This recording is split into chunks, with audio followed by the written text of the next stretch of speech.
ये विडंबना देखिए साहब, आप लोग श्री राम के प्राणों की प्रतिष्ठा की बात कर रहे हैं, मगर चिंता का विषय ये है कि उस मजदूर की, उस मूर्तिकार की कोई तारीफ कर ही नहीं रहा है, जिसने पत्थर को घिस करके उसके अंदर प्राण डाल के उस पत्थर को श्री राम की मूर्ति बना दी साहब।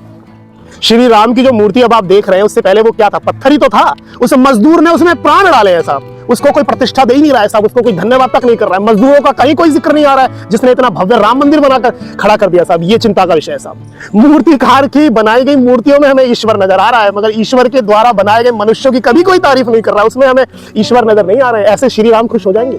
श्री राम के अंदर प्राण डाल रहे हो, श्री राम ने आपके अंदर प्राण डाले, ये भी तो सोचिए साहब। ये कोई नहीं सोच रहा है।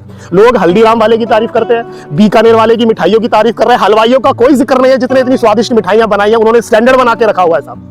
तस्वीर की हर कोई तारीफ कर रहा है, मगर तस्वीर को पकड़ने वाली उस कील का कोई जिक्र नहीं है साहब। अगर कील छोड़ दे उस तस्वीर को, तो तस्वीर 1 मिनट में नीचे गिर जाएगी, उसकी वैल्यू शून्य हो जाएगी। तो मेन चीजों की कोई वैल्यू नहीं होती साहब। और वैल्यू किसकी हो रही है? जिसकी वैल्यू नहीं करनी चाहिए हम उसकी वैल्यू तो कर रहे हैं, और जिसकी वैल्यू करनी चाहिए उसको हम शून्य कर देते हैं। ये एक चिंता का विषय है साहब।